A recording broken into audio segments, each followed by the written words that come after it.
C.S. Lewis once popularised the argument that Jesus either had to be a liar, a madman, or he had to be the Messiah, whom he claimed to be, the Son of God. There was not an option, Lewis said, that we could say, oh, he was a great moral teacher, but nothing else. Because a man like him who said what he said either had to be lying, that he wasn't at all the Son of God, or he had to be self-deluded, thinking he was, but actually with no evidence to support it. Or, if he's neither of those two things, then the only option you're left with is that he is who he says he is, the Son of God. I suspect that here in this place, I would be preaching to the converted literally if I spent time trying to illustrate to you that Jesus is the Son of God, because I think you hopefully all believe that already. But I wonder if names like the Lord's Anointed One, the Christ, the Messiah would be the first names that you would think of if you answered the question, who is Jesus to me? And that's why you were each given a card as you came in. Who is Jesus to you? And I hope you've had a chance to just write some things on the back. And what I'm going to invite you to do is just call out one, two of the things that you've written. Forgive me if I repeat it. I'm repeating it because it's being recorded and it'll be good to share that with others. But feel happy. Perhaps don't read the entire card if you've written a lot, because I suspect we will have overlaps. People will say the same things, I imagine. But please do feel free to share. So, who is Jesus to you? Saviour. Saviour, thank you. Friend. Friend, thank you. Example and inspiration. Inspiration, and did you say something before that? An example. An example and inspiration. Healer. Healer, thank you. Comforter. Comforter, wow, we've got some good ones going here. Redeemer. Redeemer, thank you. Friend who never fails. Teacher, did you say? Teacher, sorry, one who never fails. Friend who never fails. Friend who never fails. Wonderful. Example. Example, thank you.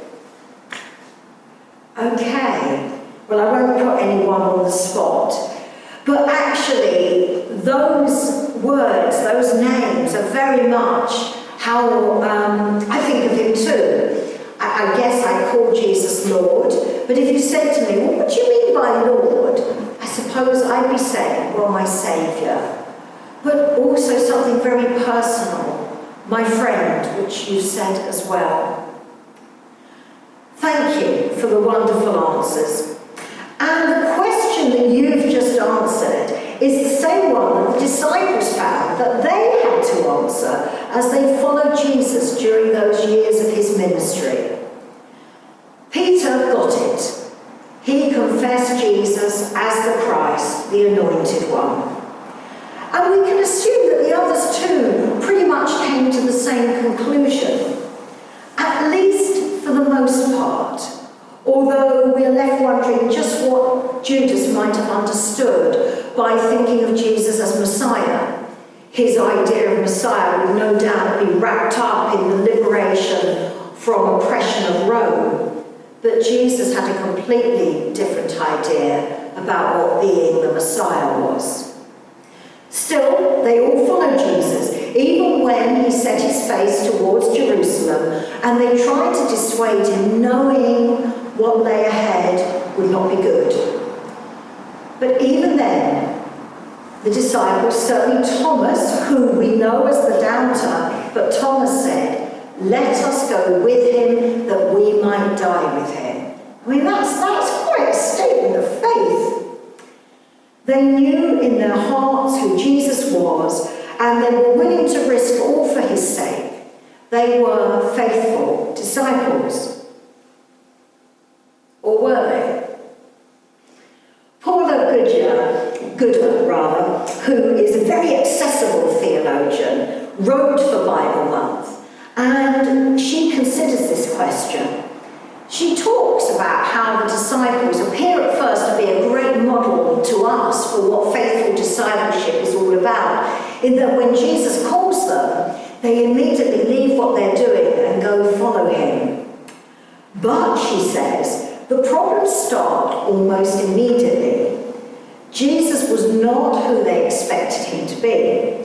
His teaching bemused them. His refusal to take up arms against the Romans concerned them. His relationship with poor and outcasts troubled them. And his antagonism of the Jewish authorities bothered them.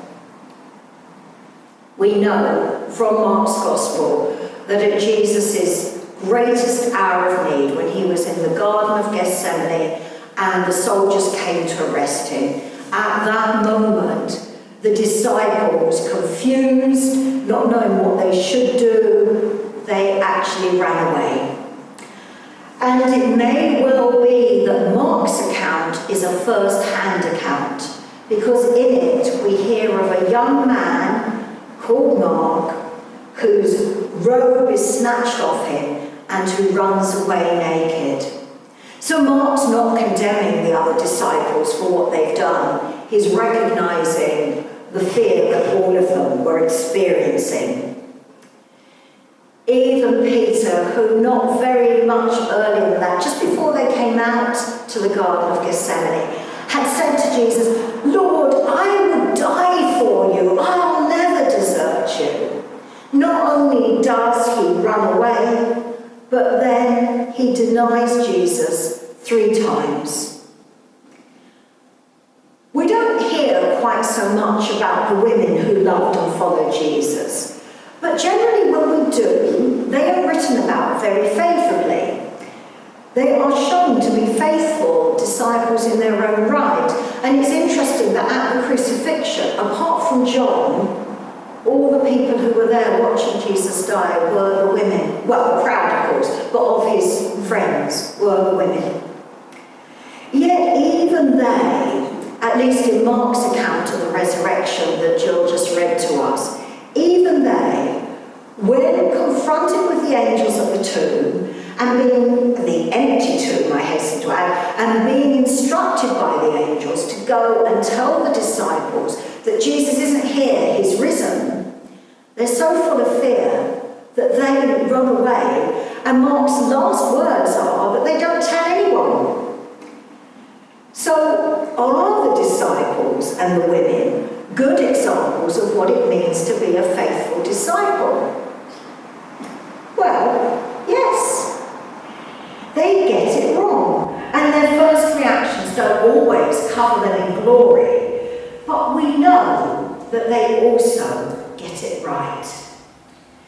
If the men had run away and stayed away, and if the women actually never had told anyone, then the news of Jesus' resurrection and the beginning of Christianity would have just stopped right there and then. So we here worshipping today are living proof that actually the disciples didn't stay hiding, and the women did tell people.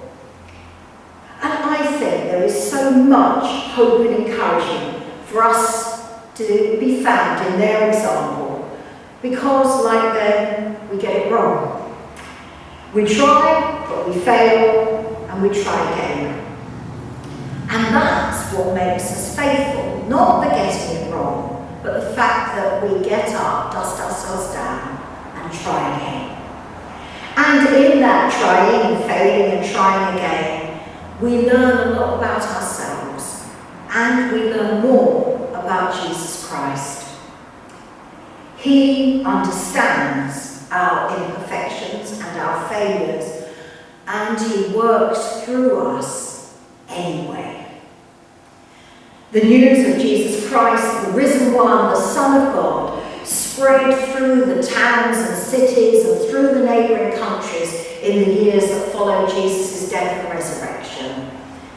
Those of you who've been coming online to study Acts, we've just finished that, and we know how it it spread through those disciples, through the apostles, and through new believers.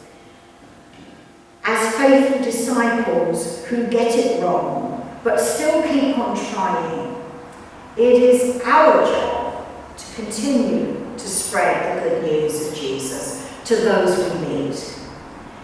It may not be as it was for those early disciples, that we're talking about someone they've not heard about. But we may well be talking about someone who they've not met in their hearts. And that is what we need to do, to tell in our words and in our actions, that we may honour Jesus' command to his disciples, and that in doing so, people may be helped to come to know Jesus for themselves and to find his love and to believe and in turn become faithful disciples. Amen.